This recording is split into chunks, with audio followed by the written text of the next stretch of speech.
This episode of the Multiracialverse Podcast is brought to you by Eviton Couture, a brand born from a powerful vision and a deep connection to heritage. Founded by Shinnecock brothers Jason Tech King and Wayon Moon Smith, Eviton represents resilience and pride. From handmade tie-dye to wellness-focused athletic wear, each piece is crafted with intention and positivity, smudged with sage for good vibes, and delivered to you with love. Join the Eviton family on their journey of empowerment and inspiration. Hit up Moon on Instagram at Eviton_KS. That is native spelled backwards _KS to view product and place an order. Eviton Couture. Feel the spirit of resilience in every stitch. Let me paint a picture for you of what my parents look like, okay? Because, you know, when you're mixed, you tell people that you're mixed, and then it still happens that people are like, I can't believe those are your parents. And you're like, I did all of this. I told you I was mixed. What did you think my parents were going to look? The amount of times people have been like, I didn't expect your mom to look like that. And I'm like, okay. Anyway, so my mother is... Like, if we have to talk about percentages, which I don't normally do, she is mostly German, okay? She has blonde hair, blue eyes. She's very fair-skinned. She is 6 feet tall. Oh, wow. She is 6 feet tall. She's very big-boned. She looks like, you know the actress, Gwendolyn Christie, who played Brianna Tarth on Game of Thrones? Yep. My mom looks like her. That is my mom, basically. Okay. And my dad is 5'10", which is pretty tall for a Japanese guy. And... he is very, he has curly black hair, and his skin is a little bit more olivey. Like, a lot of people think all East Asians have, like, straight hair. They're very fair, like, all this stuff. Yeah, and my dad does not fit any of this description. And he actually has very, like, more prominent features, I would say, too. So those are my parents. And I remember, my dad and I love soccer or football, as the rest of the world calls it. We were watching the World Cup one year, and it was the round of 16, and it was Germany was playing another team, and we were watching the game. And then my dad just goes, "I love big white women," and I was like, "Please stop talking." Like, it was so ridiculous. Welcome back to the Multiracialverse Podcast. This is episode 13, and I am your host, Antonio Fernandez. In today's episode, we have the incredible Sophie Kanno joining us. Many of you know Soph from her online presence as Asian Soph or the Multiracial Wonder Woman. Soph is a passionate activist, community creator, and expert in antiracism and allyship. Sophie's journey as a mixed-race Japanese, German, Scottish, and Welsh individual has led her to become a champion for multiracial communities. She runs her own digital marketing agency, and she's the force behind Mixedpresent, a community space dedicated to multiracial experiences. Today, Sophie shares her unique perspective on navigating identity, heritage, and the challenges faced by the API and BIPOC communities. We also delve into her family's history from her parents' meeting to her deep connection with her grandmother. Get ready for an enlightening conversation as we discuss spirituality, the immigrant struggle, and so much more. There is no better representative to celebrate Asian American and Pacific Islander Heritage Month than Sophie Kanno. Sophie, welcome to the Multiracialverse. How you doing today? I'm doing awesome. Thank you for having me in the Multiracialverse. I'm excited to talk to you today. Awesome. Looking at your background and reading about you, I think you spend a majority of your time in the Multiracialverse, so I'm happy to be in your space today. I can't wait to learn from your experience and knowledge. So with that, let's acquaint you with the audience. Okay. Well, I'm Soph, or Asian Soph, as a lot of people know me as. My pronouns are she, her. For just inclusivity, I have long brown hair and 2 braids. I'm wearing a silver necklace with my Japanese name Michiko on it and a black tank top. And I have a bunch of Asian stuff behind me, too. Always representing the culture. And I was born in Davenport, Iowa. I'm currently residing in Los Angeles, which is also the unceded occupied territory of the Chumash and the Tongva nations. And my mother is German, Scottish, and Welsh. She is the granddaughter of a German immigrant. And then my father is an Asian immigrant. He's from Japan. He was born and raised in Tokyo.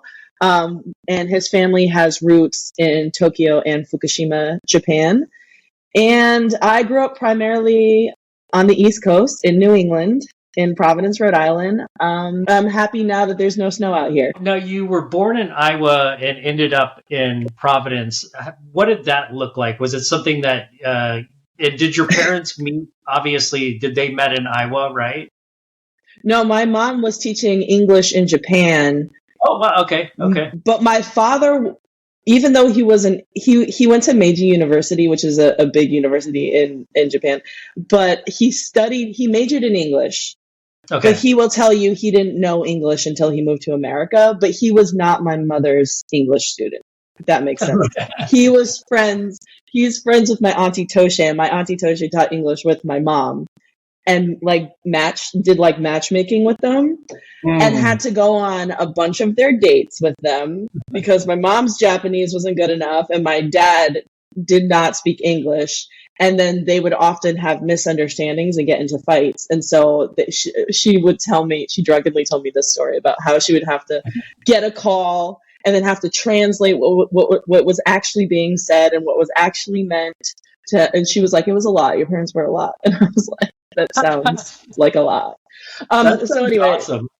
Yeah. So they started dating in Japan, and then my dad proposed to my mom in Japan, and then they came to America to get married. And my mom is from Iowa; she grew up in Iowa, and so I have 3 other siblings. I'm sorry, this is such a long, drawn out story, but that's what I want to hear, and that's what they want to hear. Yeah. All right. So they came to America to get married in Iowa, and then they lived in Portland, Maine with my Auntie Jay, and my older sister Lindsay was born in Portland, Maine. And then they moved back to Iowa. My dad didn't really speak English at this time, so he could not get a job. He was unemployed for a while. He said it was a really difficult time. He was working as a temp, but it was really hard for him to get a job. Were your parents communicating in Japanese then? Did your mom have fluency at that point then? Yeah, because she lived in Japan for 5 years. They still communicate a lot in Japanese. Yeah. Okay. Or did your aunt? I was going to say, did your aunt have to move with them? Oh no! Oh my God! I feel like she would have died. Oh, she would have been like, absolutely not. You guys are way too codependent on me. But yeah, so they moved from Maine back to Iowa, where I was born. And there's a lot of stuff to that, but my dad was finally able to get a job, and he said it was much cheaper to have a baby because he finally had insurance. And so they decided to have another baby, and then they had me. And then we lived in Arkansas, Little Rock, Arkansas. I used to have a really sick Southern accent, which no offense to the South, I'm so glad I don't have anymore. I have been told when I drink, though, sometimes a weird Southern inflection will come out. So we lived in Little Rock, Arkansas, where my brother and my sister were born. Then we moved to Rhode Island, where we lived for the rest of our life until we graduated college and left and stuff like that. Right. My parents still live there. And so what did that look like in your household in Arkansas and in Rhode Island? You have, people who will watch this video will see, you have the Asian influence in the background. Was that part of your culture growing up? Did your family have any one dominant culture in the household? I will say, because my dad was learning English, which is ironic because he majored in English. But anyway, he was learning English. It just, me and my younger sister actually didn't know English that well when we were little. And then when we were in Arkansas, my parents said that we came home one day and a bunch of kids were bullying us, and we were like, we need to speak English. And then apparently a teacher told my mom that we weren't learning English fast enough and they need to be better and more diligent about speaking English in the house.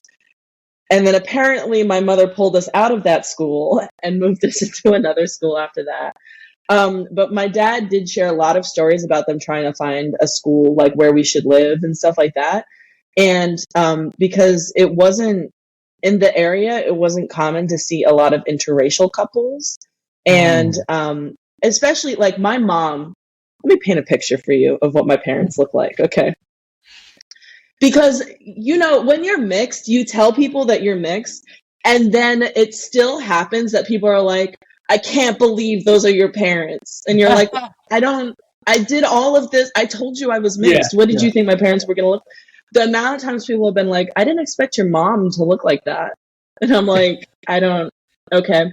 Anyway, so my mother is, like, if we have to talk about percentages, which I don't normally do, she is mostly German, okay? She has blonde hair, blue eyes. She's very fair-skinned. She is 6 feet tall. Oh, wow. She is 6 feet tall. She's very big-boned. She looks like, you know the actress Gwendolyn Christie who played Brianna Tarth on Game of Thrones? Yeah. Yep. My mom looks like her. That is my mom, basically. Okay. And my dad is 5'10", which is pretty tall for a Japanese guy. And he is very, he has curly black hair, and his skin is a little bit more olivey. Like, a lot of people think all East Asians have like straight hair, they're very fair, like all this stuff. And my dad does not fit any of this description. And he actually has very like, more prominent features, I would say too. So those are my parents. And I remember, my dad and I love soccer, or football as the rest of the world calls it. We were watching the World Cup one year, and it was the round of 16, and it was Germany was playing another team, and we were watching the game, and my dad just goes, "Man, I love big white women," and I was like, "Please stop talking!" Like, it was so ridiculous. But yeah, so we had, I would say more Japanese was present, I think, because my mom lived there for multiple years. Yeah. And she, you know, made so many friends there. And there was a lot of stuff that happened at that time too. You know what I mean? So like, and she met her husband there. So I would say that was really prominent. We also had tons of Japanese decorations around the house. But we did have the full like kilt garb for our Scottish tartan, which is the Lindsay tartan, which is also my older sister's name. Which is like it's like a maroon, dark burgundy green kind of plaid pattern. And that is there's my sister's cat. Hold on a second. Yeah, so we had that. My mom made us wear lederhosen to school a few times. I was like, who does this lady think she is, making us wear lederhosen? So she, and we always celebrated like all the German holidays. We cooked all the food. There's a day called St. Nicholas Day on December 6th. We called it German Christmas. She would invite people over and make us do these little skits in German. Oh my gosh. It's so cringe now that I think about it, but she would make us do all these like skits. So yeah, culture was prominent. Did just to ask, did your mom have an affinity to the Japanese culture when she went and taught over there, or was it partially like, oh, there's this job where I can teach English, it's an opportunity? And in turn, do you know much about the idea of your dad, you know, being raised in Japan and then all of a sudden marrying a white 6 foot tall German woman? Like, was that yes. something that came up at all with his family? Yes. Okay. So I'm going to talk about my mom, finish talking about my mom, and then I'm going to get into my dad, because he actually has one of the most interesting life stories, I think, just in general. Okay, so my mom, I'm kind of blanking on the story, but I think she did have an affinity with Japan before going there, but she did not know what to expect. Like, just in general, if you are going to Japan to teach English, a lot of people think you end up in Tokyo. Most of the time, you go out to a rural part of Japan. Like, maybe you start in Tokyo, but a lot of the time, you go out to a rural part. So she was in rural areas that have never seen foreigners, really. She said it was a very And I'll just say for me, I remember like I've been going to Japan my whole life because my dad's the only one who lives in America. I'm also a dual citizen, so I have citizenship there. Yeah, so if it gets real bad here, I might just up and go back over there. But yeah, so what was I saying? About rural. Yes, so she was like really, she definitely was like, oh, this is very jarring.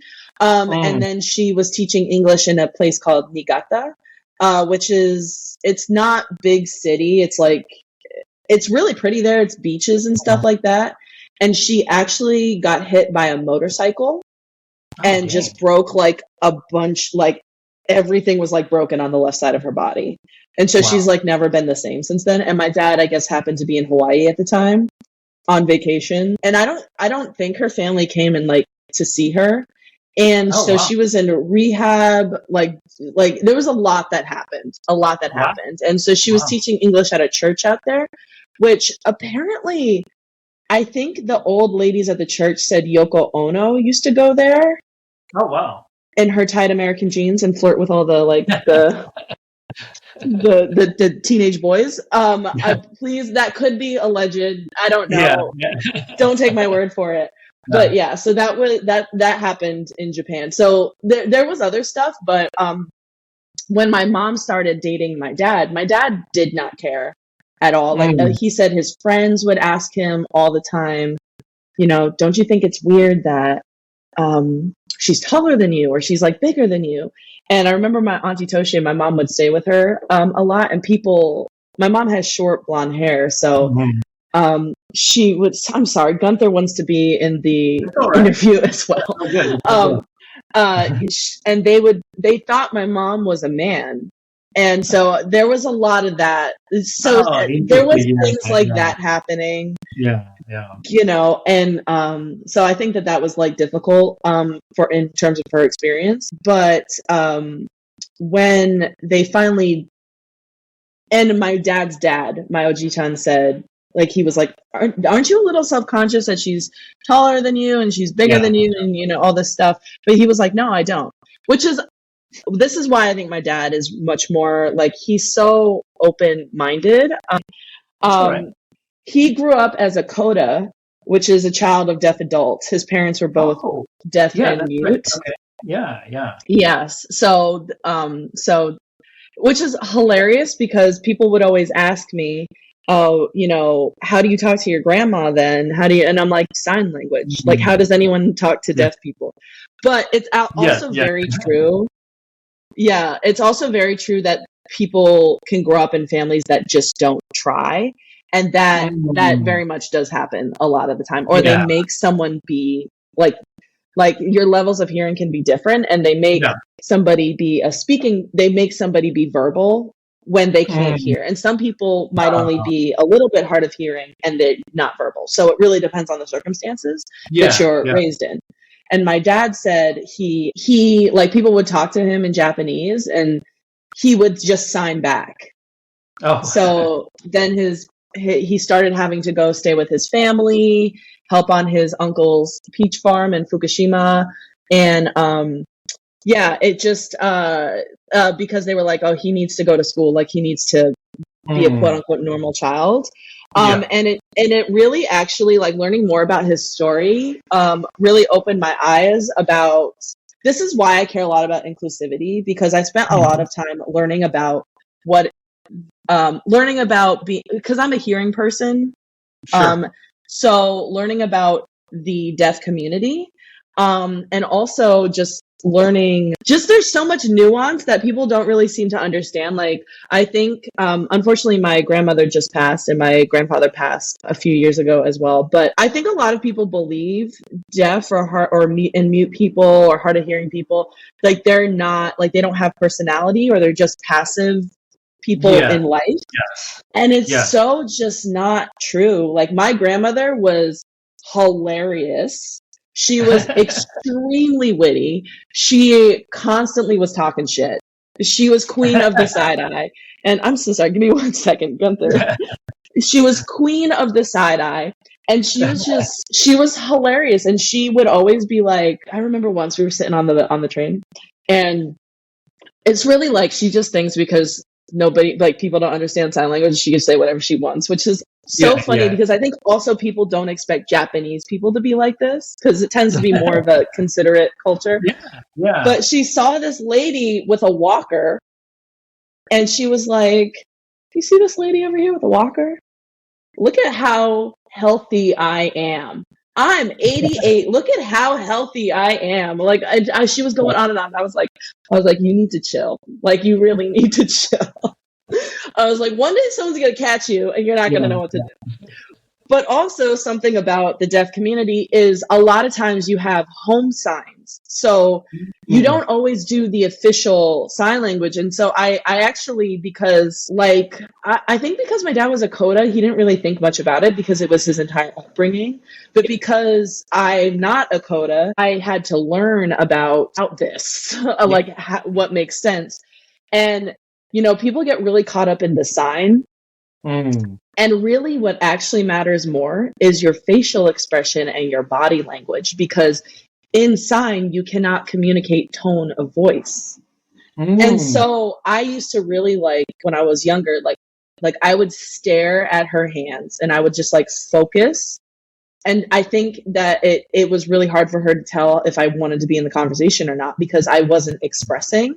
Yeah. And I would look like this almost. And so that to a person is like, oh, they're unhappy about something. You know what I mean? Yeah. And so I spent so much time like just learning more about that stuff. And I learned sign her home signs just by talking to her most of the time, and a little bit of like YouTube video. But I actually went through like a whole thing of like, well, I don't really know sign because my grandmother doesn't always use the actual standard sign. The more that I learned about it, I was like, oh, everybody has this. Like, everyone has slang.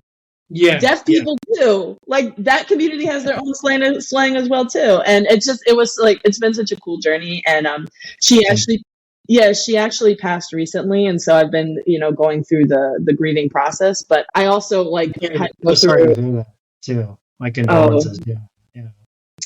You know, but I always say it's such an honor to be related to someone who was like, I think that she was such a big influence in my life. And I was one of just a couple people that really got to see the real her. Like, even my siblings, unfortunately, like, they didn't understand sign like on the level that I did.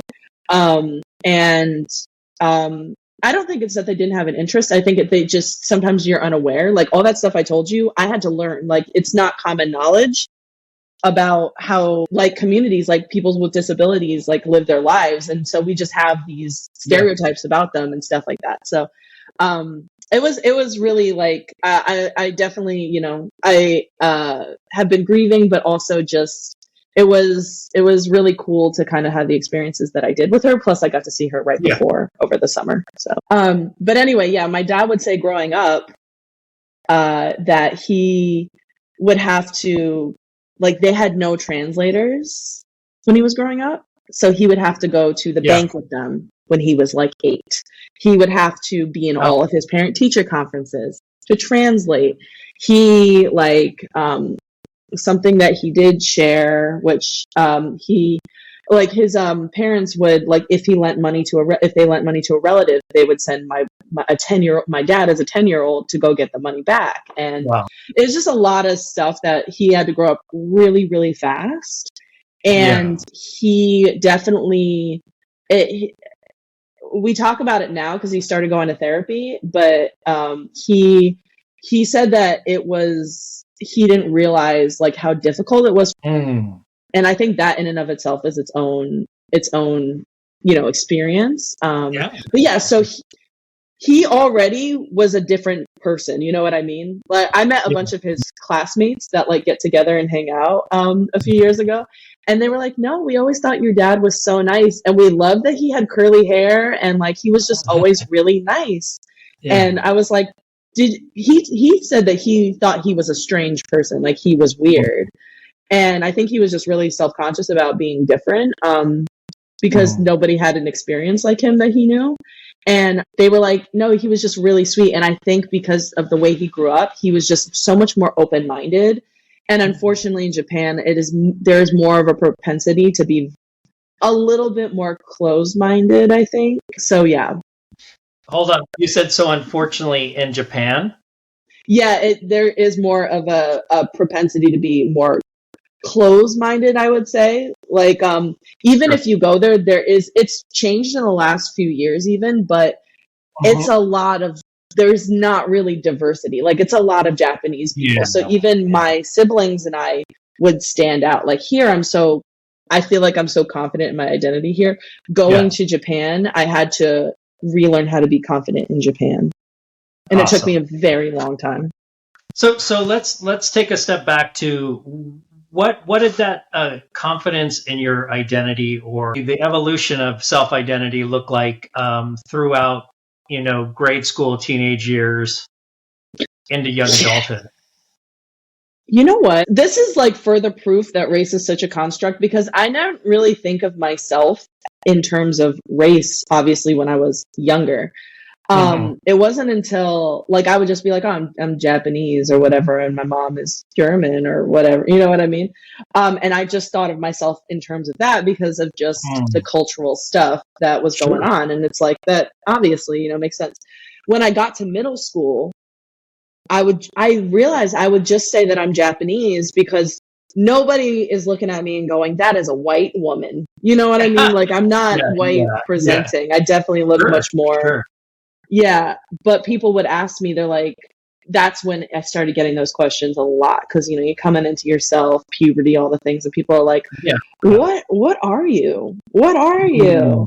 Why do you look like that? Yeah, the question, why do you look like that, is weird. Like, nobody should be asking. Like, what are you is weird enough, but why do you look like that?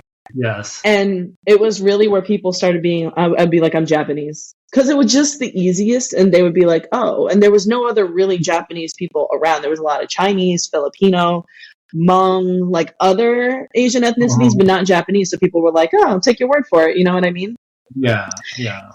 And I would say it was also prior to like the boom with Japanese fascination that has occurred.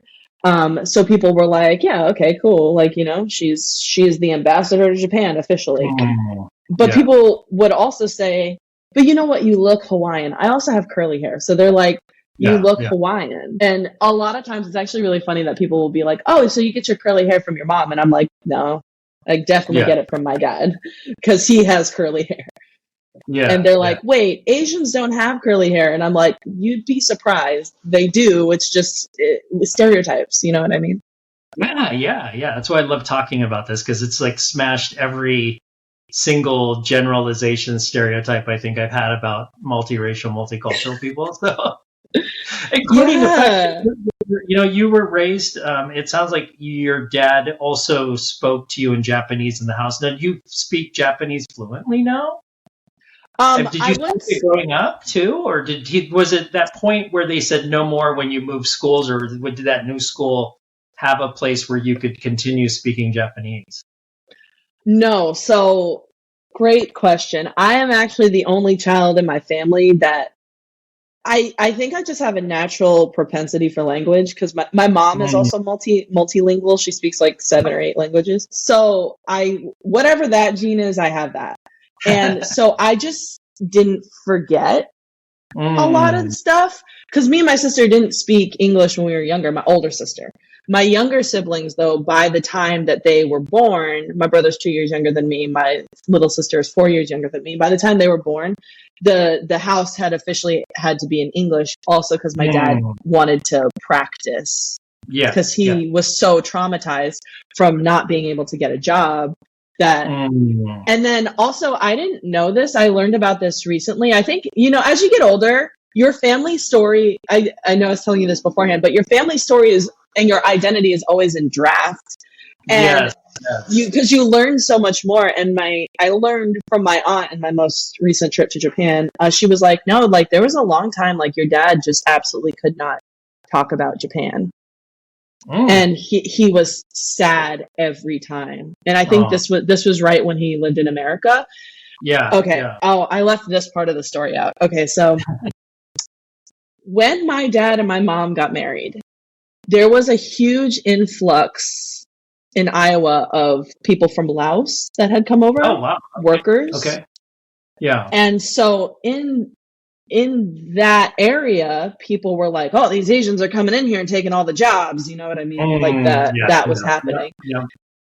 And because people cannot tell Asians apart, they were like, "Oh, he's one of them." You know what I mean? Like, so there was a lot of racism that he dealt with that, when you don't grow up in America, it's hard to understand what that is about, because Japan doesn't have, it's not like the same racial history, which matters. Like that plays into so much of the nuance. Yeah. And so that's the thing that I always need to tell people. I'm like, like when people come from a country that's homogenous, they don't understand racial power hierarchy. Yeah. They don't understand why they don't really, representation's not on their mind, because they grew up in a place where it was only those people. You know what I mean? Like, so it's different. And so my dad said that he would get harassed at the bus stop all the time. And just, there was a lot of tension with my mom's side of the family for a while because of it. There was a lot of stuff, like a lot of ickiness that happened because of it, unfortunately.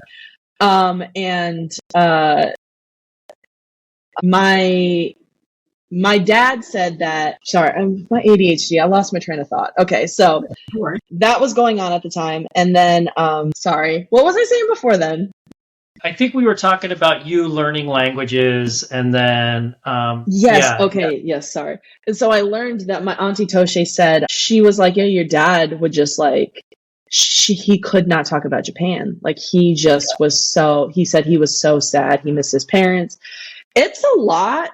Like, I think that this often gets overlooked when it comes to immigrants as well, too. Like, I think a lot of people who are multi-generational at this point, especially white people, they don't really understand this part of it. But when you give up your country, essentially, your whole way of being, your culture, everything that you're used to, and you come to a place that is so different, there is such a big grieving process that has to happen, that does happen. And then when you're coming here dealing with intense racism, like you don't really feel like you have support. You know, there's a lot of difficult things happening. And you can't get a job, there's no health. Japan has universal healthcare, so there's no healthcare here. You know what I mean? All of these things, I think it was just really intense for him. And I think he couldn't even be reminded of Japan. Like he couldn't eat Japanese food. He couldn't, nothing. Wow. So it's really interesting, because I think it's true that mothers tend to be the people who pass the culture on, especially on to children, which I notice is a big difference between people who have, if they're in a interracial marriage or relationship, if the mother is Asian, the child retains so much more language and culture and all these things, I've noticed.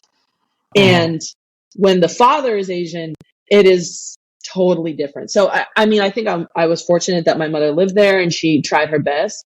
But, she's also not Japanese. So I learned a lot of incorrect Japanese because that's not her first language. You know what I mean? Like, she definitely speaks very foreign or Japanese. So a lot of my Japanese was like that. And I think with me and my siblings, that was a source of being insecure about that. For sure. But I think for me, I just try. I just tried to speak. I taught myself how to write. I taught myself all of these things because I just had an interest naturally growing up. Yeah. I taught myself about Japanese sign language. I just made myself talk to my grandmother. My other siblings did not do the same thing. So I'm one of the only ones who really just feels comfortable moving in that. But even then, I still feel like my Japanese is trash. You know what I mean? Because my dad will speak to me in Japanese now, but growing up, I think he just needed to practice English. The only time that we were for sure getting spoken to in Japanese was if he was angry. Yeah.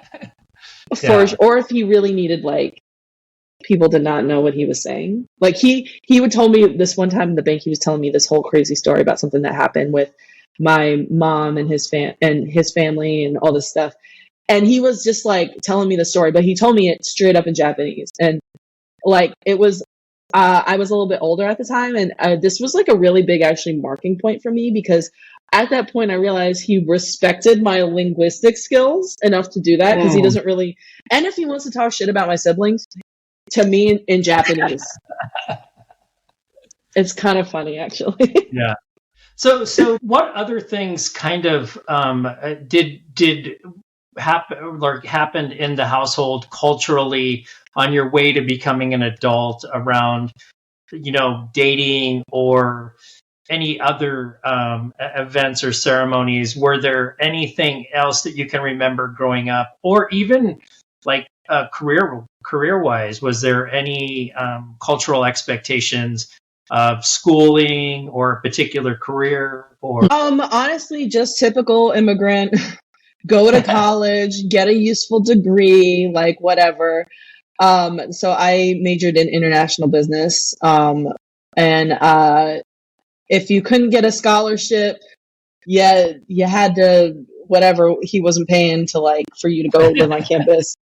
My sister actually went to my older sister went to, it's called Mount Holyoke College. It's an all women's college. Oh yeah. It's like one of the oldest. Yeah.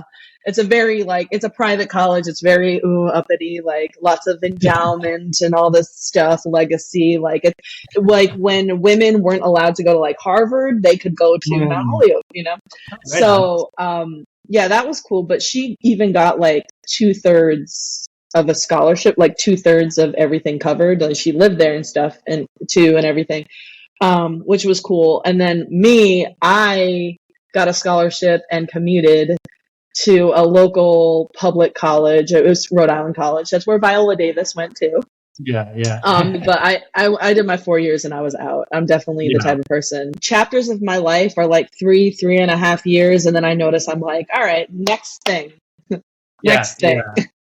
And in your college experience with your identity and being multiracial, did that help it evolve into where you're at today, or what did that look like? Oh, you know what? Like, what I think is important to note is I grew up in an area and all of my friends were just Black and brown people. Yeah. Everyone that I'm still close with from then and whatever, their parents also immigrated, but from Haiti, Jamaica, Dominican Republic, Puerto Rico, Philippines. Like, I grew up, my parents were really diligent about making sure we grew up around other people of color. That's awesome. Yeah, I will say, what's interesting is, now that I'm thinking about it, there is that stereotype about like Asian women dating white guys, and hanging around with a lot of like white people. I was never like that. Yeah. And neither was my brother, and we're both the middle children.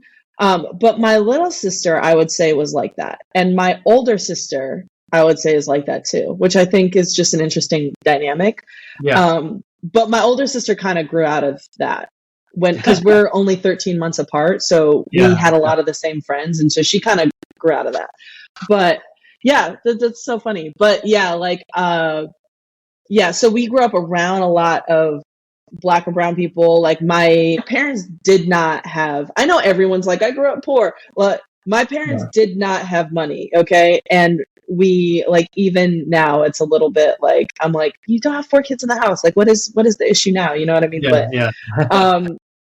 So, cause I really thought it was us. I think it's just like, whatever. But, so we, we grew up around a lot of people who were lower income as well too. And so I definitely, I still get this now. People think that when I say I'm mixed, they're like, oh, she's Black. And I'm like, I also used to talk different. Different. When I started working for a corporation, I had to change the way that I talked. Because people were like, you sound aggressive. Like, you sound unprofessional. You sound aggressive. Like, I got that a lot. But I was like, I don't know why that's a thing, but okay. So yeah, I would say identity-wise, people were like, oh, she's Asian. But they just like took my word for it and it was whatever. But I think people also thought that I thought I was Black. I think I might have done like a lot of stuff that I would not do now too. But Sure. yeah, I went through like a whole identity, like coming to myself of like, okay, culturally I am these things, but I also grew up in this neighborhood and these are my friends. And like you're trying to navigate that. And the more that I started learning about, it wasn't really until like high school I started really understanding hip hop was what got me activated too as well. So right on. Yeah, so I started being like really being able to hear music that was putting into words what I was feeling inside, because I grew up with a white parent. So I saw racism in front of me, but you don't always have the words for that. And then on top of that, you know, even though my mother, married an Asian guy, that doesn't mean that she wasn't perpetuating white supremacy. You know what I mean? Sure. Like we grow up in this system. So I actually did an interview with a comedian, Youngmi Mayer. She's mixed Korean. Yeah. And she was talking about, she made this point that was so good. She said, people who are not mixed, if you're, let's just say you're Korean, you're 100% Korean, right? Or 100% Japanese or whatever. Repeat that point really quick because the video stopped. I want to make sure we get it. Oh, okay, perfect. So the point she was making was the people who are not mixed, if your family is just everyone in your family is Japanese, you could at least go to the house and be Japanese. When you are mixed and one of your parents is white, you're not only experiencing the racism and white supremacy and all these things out in the day-to-day, but you experience it at home in ways too. There is that dynamic that comes into play as well. And we were estranged from my mother's side of the family for a very long time. That repair didn't happen until literally like 2 years ago. So, wow. Yeah. So, and I'm 31 now. So yeah, this has just been like a lot of my life. And it's so common when you're mixed, your first experiences with racism happen from your own family. Yeah. Yeah. Which is it. And I know that like, this is the thing about activism that I really try to bring forward is I'm talking about the system that we grow up in. So we do have these predispositions and these tendencies that are just subconscious. We just learned it being in the world, watching the TV that we watch, watching the movies that we watch, reading what we read, how we learn history, all of these things. It plays into this. On top of having systemic policy that ripples to the modern day. So like when I tell people, I'm like, I'm not going to stand up here and say my mother intentionally was being racist, but that's what they're more focused on is the fact, like, how can you say something like this? Or I don't even know if her family thought of themselves as acting that way, but that was the case. Sure. It's true. Exactly. And it's like, of course, like, you know, when you're within the system and it benefits you, you have no reason to question it. It's when you have a mixed child, you have a partner, whatever, like people bring it to your attention. It's like, okay, is there something that I'm missing here? Rather than being offended first, like be curious, because clearly this is something that manifests in society that people have been talking about for centuries. And we're still in this argument of whether or not it happens, and having to center the feelings rather than just talk about the situation. And I would say that was really common in my house, having to center the feelings versus whatever. So I just really couldn't talk about it. And my siblings, we all have our own individual coping mechanisms with these kind of things. And on top of that, I was a middle child. Okay. Like the stereotypes are so true. Yeah, the stereotypes of a middle child are so true. Yes. Like me and my brother were constantly like rebellious, breaking rules, all these things. But I will also say my brother and I were the first to be financially independent, the first to leave the house. And we have been really far along our healing journeys versus our other siblings, I would say. Yeah, and that's what I was going to ask you with everything that you just described, which is, thank you so much for sharing all of that first and foremost. What is that healing journey look like for you, and where do you go for to find those things that have helped you heal and unravel not only those experiences with family, but just the unraveling, like you said, we're always in draft. Identity is always in draft. So Yes. what can you pass on to others from that? I just want to capture that right now because you just shared so much important stuff. So. Well, thank you for your affirmation. And honestly, I started therapy right around people who are into astrology, right around my Saturn returns, which is where everyone has this crazy up leveling of their life. The things that they're not meant to bring with them forward start to become unbearable. You question everything. You leave friendships, long-term relationships. You change career. I did all those things. I moved across the country, all the stuff. And I started going to therapy. And I started going to therapy because at the height of 2020, we're in, pandemic lockdown. I had a series of mental breakdowns. And I'm also an activist. I'm in the street, protesting. I'm organizing. I'm on panels. I'm talking. I'm doing interviews, all these things, and talking with people about systemic issues, which I've always talked about, but now I wouldn't say that I was really kicking it into gear because I feel like I had already kicked it into gear. But at this point, there was a moment and I was trying to activate people to meet the moment. Yeah. And I had a series of breakdowns because we're in lockdown, but also I'm in this group chat working for this company that is known to be very racist. And I'm just I can't, I do not know what's going on, but something inside of me has completely shifted and I cannot deal with these people. I cannot deal with these things. And so I write this really intense letter and I referenced The Souls of Black Folks by W.E.B. Du Bois. And I referenced a lot of books in it that I've read and talking about all these things about how this company did exactly what this country did. It ripples to the modern day. This company never acknowledged its racist, incredibly hierarchical. Should I use the word bureaucratic? Because my brain is not computing how to say that word right. And how they perpetuate these stereotypes and what is attractive and what's not attractive and what is corporate and what is acceptable and what's not. And it actually got bubbled all the way up through HR. And then they asked me to join the DEI council and all these things. Let me know if that's loud because the landscapers just decided to. No, I can't hear it at all. Okay, perfect. Yeah, and so I joined the DEI council, but when we finally had to go back in after lockdown and we weren't furloughed anymore, the universe really made it clear that I was not supposed to be there anymore because a bunch of stuff happened. A bunch of really terrible stuff happened.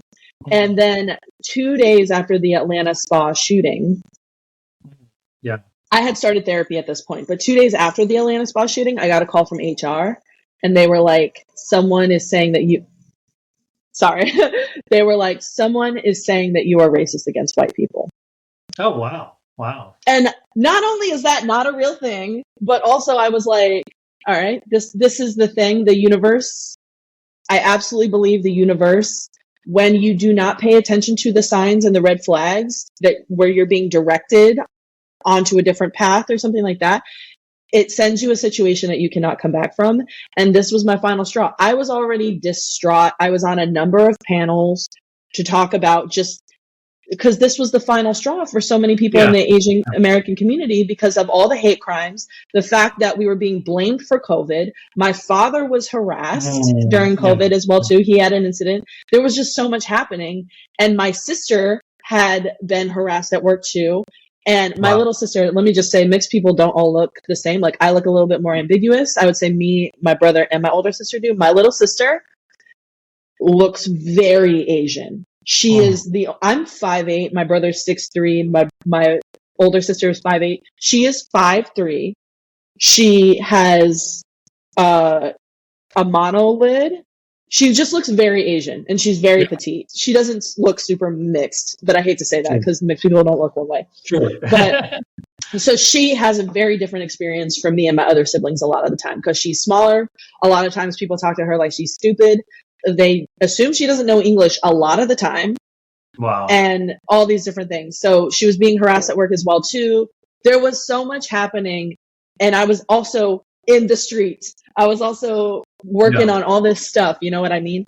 And to get this call after the Atlanta spa shooting, I literally was just like, I cried on 3 panels that week. And I was like, I've had enough. Like, I cannot go on like this.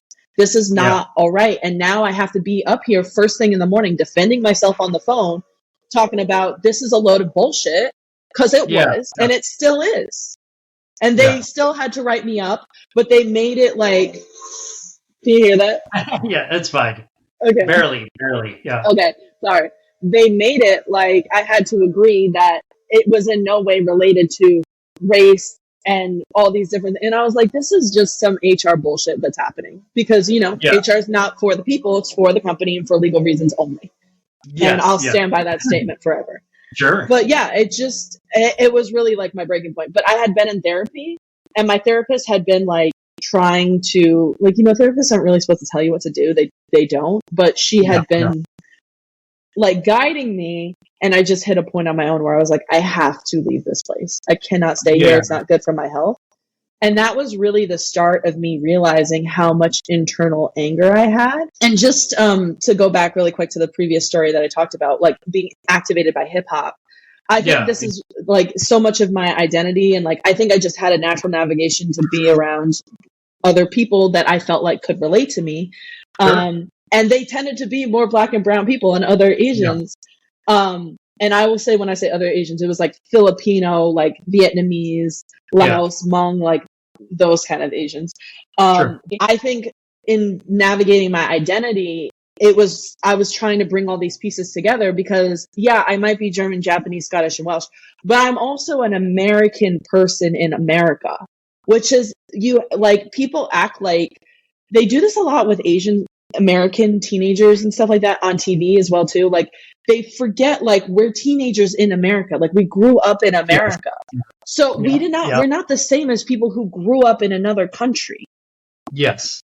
And so the experience is so nuanced because we're bringing in these aspects of our identity and the fact that, you know, you bring in these things about the mono minority myth. You bring in the fact that Asians are always seen as perpetual foreigners. You bring in the fact that throughout history, they've been scapegoated in times of war when there's a lack of jobs, in times of sickness. This is the pattern. You bring all of this in. There is so much solidarity also that has happened between the Asian and Black community that just gets completely wiped out of history. So I say all that to say, I was really trying to navigate what all of this meant. And I would say hip hop and being around other kids of color whose parents were also immigrants, not all of them, but a lot of them, was really like brought me to my identity and my understanding of my place in the society and how does it all play in. You know what I mean? Yeah. A question for you really quick is, I think there used to be a discussion when we talk about BIPOC individuals or people of color, Asian wasn't always included, or some people would say, oh, East Asian, India, you know, in people that are from India because of the color there. You've been working in DEI and working in activism for a while. Could you share or explain the significance of making sure there's that inclusion when we try to bring people together? Yeah. Well, first and foremost, I think the BIPOC term actually highlights basically what I'm going to say, but it stands for Black, Indigenous, People of Color. So it does encompass, it's a misrepresentation to say it doesn't encompass all people of color, because it does. The purpose of the acronym is to highlight the very long history of systemic oppression against the Black and Indigenous communities and make sure that that's centered and make sure that there's urgency created around solidarity. And I think this is a term that is meant to talk about coalition, mutual aid, and solidarity amongst groups that are marginalized. And I think that in and of itself is really just what it is to me. Is I'm like, okay, but the thing is, we also have to bring in all these other factors that can affect how you show up in this dynamic, in this matrix, if you will. Because when we have the mono minority myth, we also have the immigrant mentality that gets pushed on us. All of these things affect how you show up and your point of view and perspective on it. And also who you grow up with. But I also want to be honest, the amount of parents, I'm so grateful that my parents were not like this, but amount of parents who have their kids grow up in predominantly white areas and their child is mixed or a person of color, that is very traumatic and damaging. And you also learn different coping skills. And sometimes the coping skill is it's easier to just think I'm white, pretend I'm white, and it's all subconscious.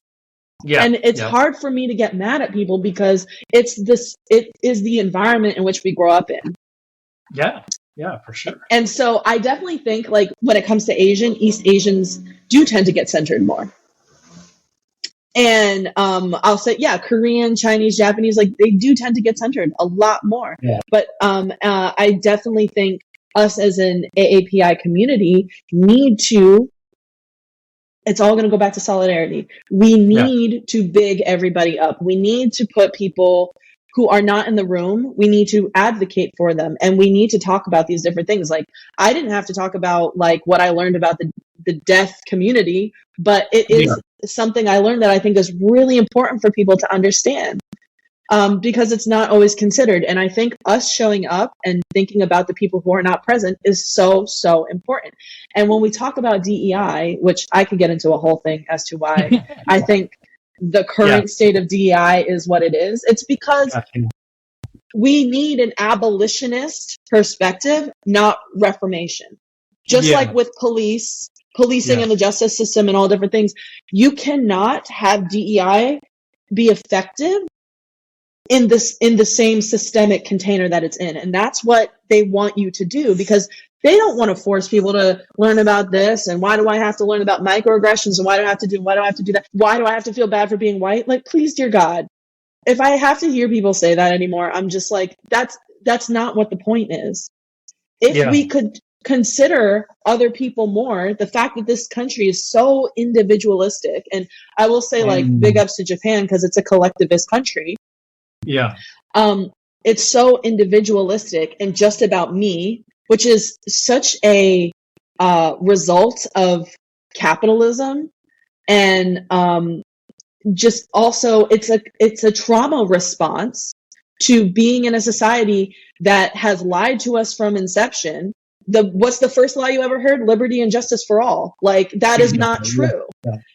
And so like you cannot have reform in that container. You need to get rid of that and create a new container. You can see my Aquarius rising coming out right now. I love it. Yeah. I love the perspective. You're exactly right. And yeah, it's going to take some time, definitely, to bring that system, tear that old system. Sorry. Oh no, you froze. Wastebasket. But yeah, I think.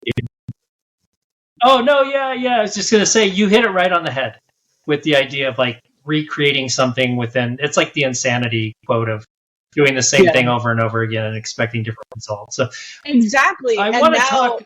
Oh, I was just going to say, and now we have all these politicians coming out trying to say it's DEI that doesn't work, and like we need to abolish DEI, and it's just like please stop.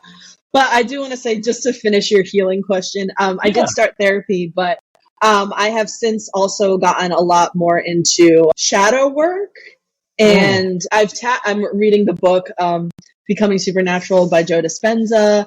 I have tried different mediums like breath work, Reiki, sound bath healing. Like I'm in LA, so like I tried all the things. I do a lot of like yoga and all just different things. And I've really learned how much your body holds on to trauma. I do a lot of journaling and affirmations, and this has really just made me a lighter person. But I actually, in the process of doing all this, it was the process of becoming, if that makes sense. I not only have come closer to myself, but I also have much more clarity as to what my soul purpose is in the world. I also believe in reincarnation. I'm very interested in past life regression, and just like different things like this. Like I think that there is much more to the world. Again, I'm an Aquarius rising. We're big innovators. We're like big.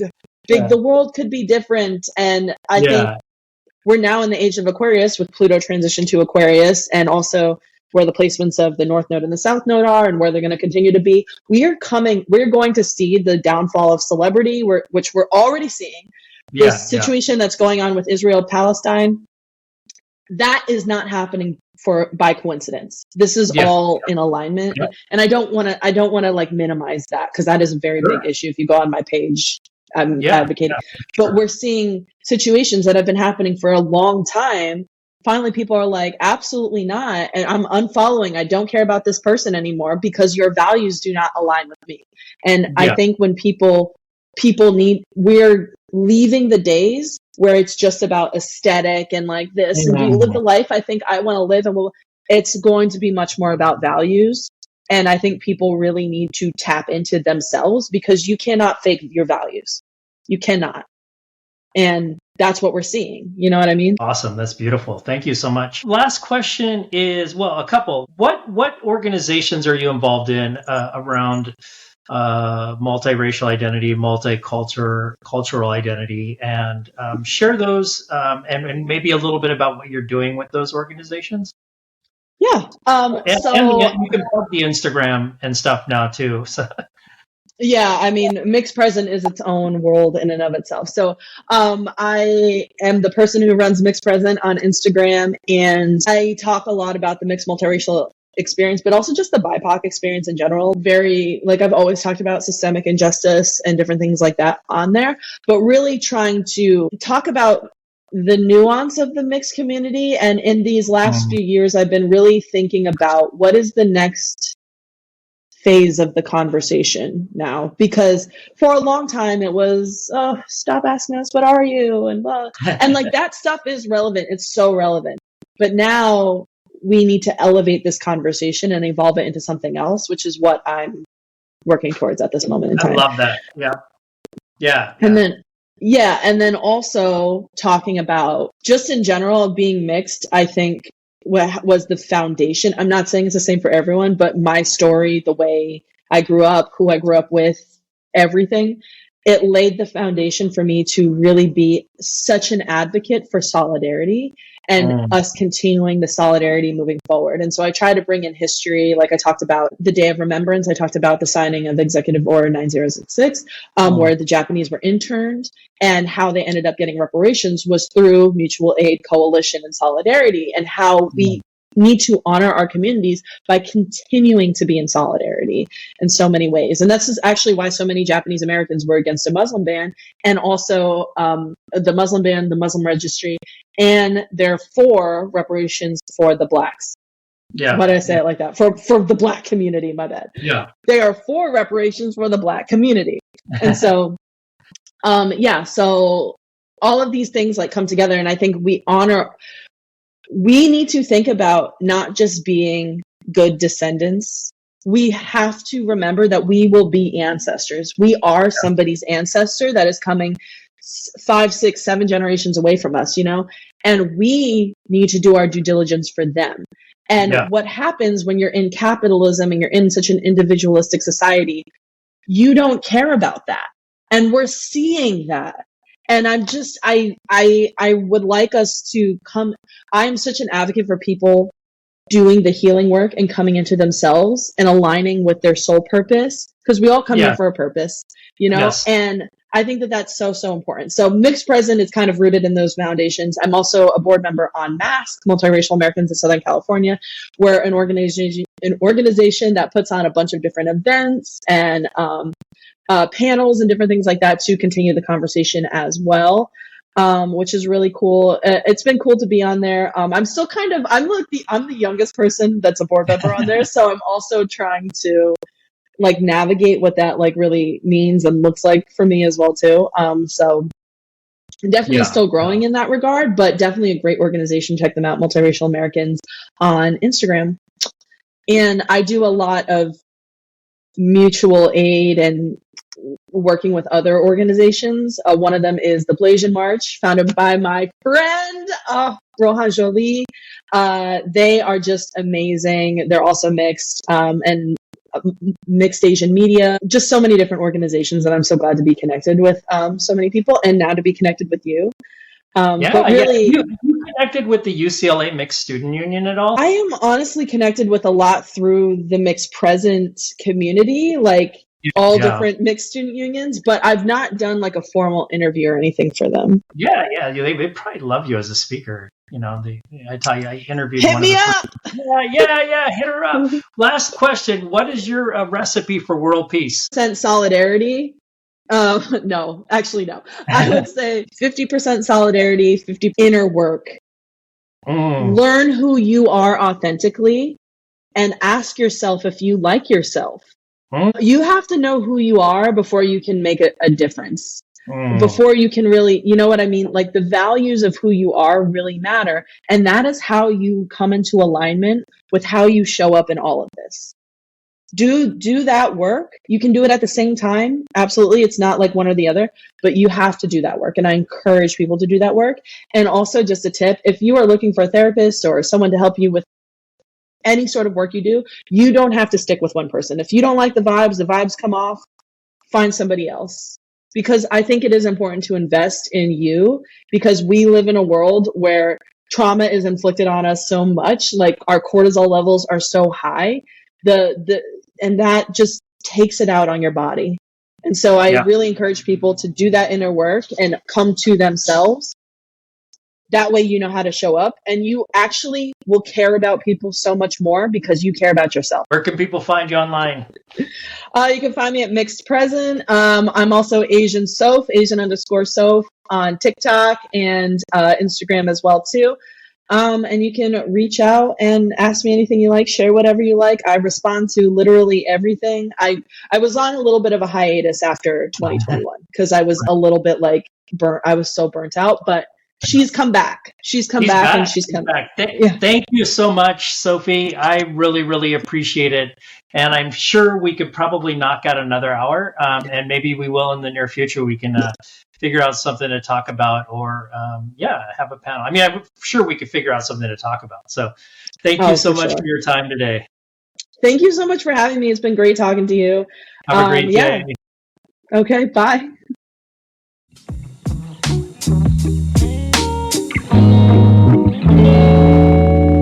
Thank you for joining us for the Multiracialverse Podcast. My name is Antonio Fernandez. You can find this podcast on Apple Podcast and Spotify. Huge shout out to my friend Johannes Skoda for mixing and creating the intro music, and DJ Kazam for the track.